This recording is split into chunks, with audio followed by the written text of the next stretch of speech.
అందరికీ నమస్కారం. ఈరోజు ముక్కోటి ఏకాదశి. ముక్కోటి ఏకాదశి ఉపవాసం ఉంటే మంచిదంటారు. ఎందుకు ఉపవాసం ఉండాలి, ఎందుకు మంచిది తెలుసుకుందామా?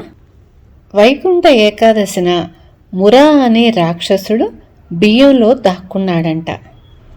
అందుకే ఆ రోజున బియ్యంతో చేసినవి ఏవీ తినకూడదు అని చెప్తారు. ఈరోజు ఉపవాసం ఉంటే మిగతా 23 ఏకాదశులు ఉపవాసం ఉన్నట్లేనని పురాణాలలో చెప్పబడింది.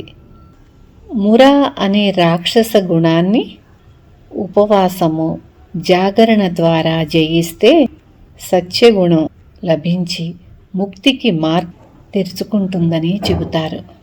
వైకుంఠ ఏకాదశి రోజున నియమ నిష్టలతో వ్రతం చేస్తే వారికి మరో జన్మంటూ ఉండదని, అలాగే ఆ రోజు మరణించిన వారికి వైకుంఠ ప్రాప్తి సిద్ధిస్తుందని చెబుతారు. ఉపవాసం ఉండలేని వాళ్ళు పాలు, పళ్ళు తీసుకోవచ్చు. అది చేసినా కూడా ఫలితం లభిస్తుంది. ఉంటాను.